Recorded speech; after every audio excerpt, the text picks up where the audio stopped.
Welcome back to DAP Build. Today I'm continuing progress, obviously, of my Porsche 911 Turbo Replica.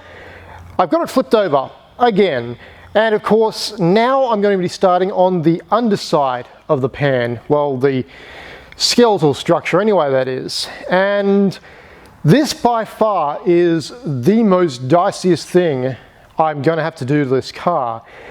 It does involve, again, it's early, skinning this section of tunnel here, which, oh boy, this is a little bit more hairy in comparison to removing the pans. I still have to deal with a ton of spot welds. I knew what I was in for, but when you actually flip it over and see it, damn. So that's one thing. But then the other thing, of course, is cutting the section up here away from this front supporting section, I don't know, this part here at the front. And that's basically just a weld along there, so angle grind through that and hand saw a tiny bit at the bottom where the angle grinder won't be able to get into. Reciprocating saw would probably be a bit too messy, so I don't want to do that. And the worst part is back here. Now I did want to cut a bit further back and more or less aim for this section here. It gives them the most amount of exposure in towards the tunnel without completely de-skinning it, which is A, not feasible, B, not really at all within my skill set, and it really makes reassembly much more complicated. I'm sure some of you have already grasped the situation here, but in removing this skin, I am taking a lot, and I'd probably say maybe 50%, I'm guessing here, but the rigidity itself is the major concern here, because as soon as you remove this top skin, the bottom section can twist and deform. So I'm going to be very clever in how I do and attack this, because I have read about someone doing this, and unfortunately not a lot of pictures, but enough description to give me a bit of an idea and a bit of assistance. One thing I'll be doing, which is the same thing they did, and credit to, I do apologize, the person on the, I think it's a Sandbar forum, but they more or less used some self-tapping screws. So they initially drilled some holes along here, put in some self-tappers to keep the actual structure in place, and then of course remove all the welds, de-skin it, take it off, and then when reassembly occurred, put those self-tappers back in, and then of course re-weld it.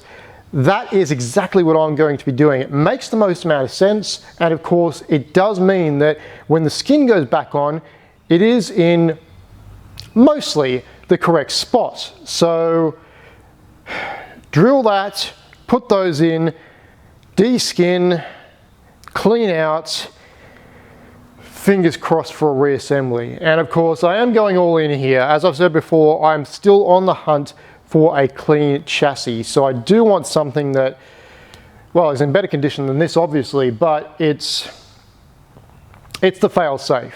I don't think there's going to be any adverse effects in doing it this way. Someone's already done it exactly this way. I can't see the issue. However, the way they did the removal of the skin is something I can't really find much about in the net.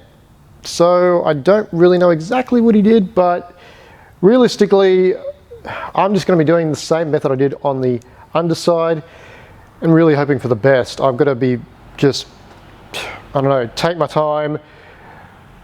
Yeah, it's going to be fun, but it needs to be done. So before we actually get to that, some fun will take place. So one thing that has kept happening, obviously, when I've been flipping this thing over and over and over again, is the rust that keeps coming out of pretty much all the orifices on the actual chassis, and it's still happening.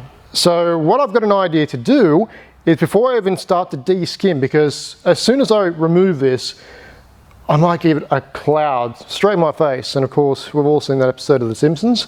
But I'm going to flip this thing up, have it standing upright, and there's 2 bolts at the back here, which is for the transmission engine mount setup.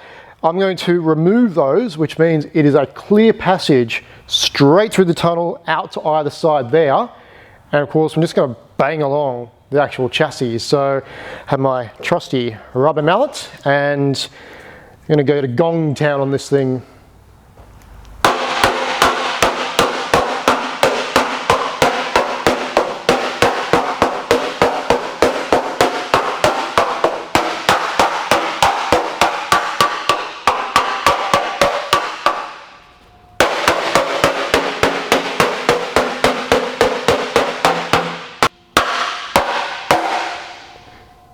Wow.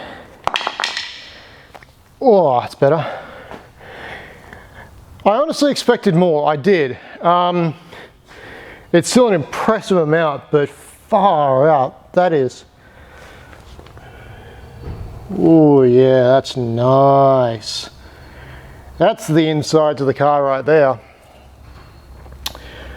Yeah, well, that's that bit of fun done. We'll sweep this up, put it in the rest of the pile, and we'll start to carry on. Where did this come from? Oh, right, that's for that. All good. So pretty much same as last time. We have our cutting fluid and of course the drill. So once again, all the spot welds will be dabbed, and then I'll do the pilot holes, but I've also got to drill a couple of other holes, which is, as mentioned before, for the self-tapping screws to go into. Once I've done the actual pilots, I can see a bit easier. It's still a bit hard. I should probably grind this back, makes it a little bit easier, but I mean, yeah. It's one extra step I don't really need to do. So I'm just going to dot these, drill them, do the pilot holes, and of course, see about putting in some self-tappers.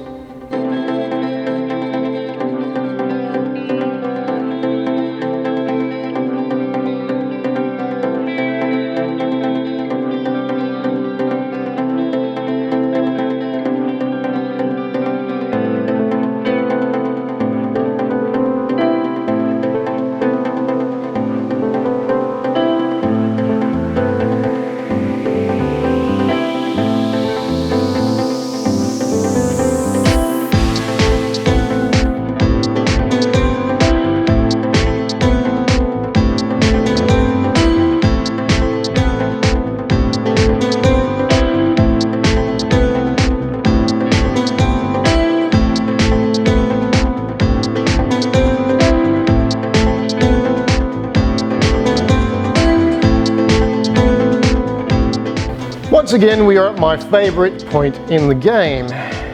Not really. Spot welds again. So the pilot holes are done, and of course now it's using this thing.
Hey! Woo!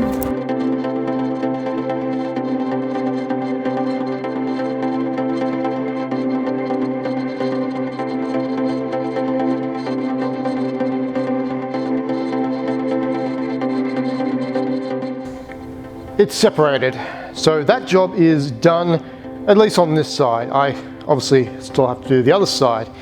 It's a little warped in some spots. I mean, at the end of the day, I was pretty much expecting that.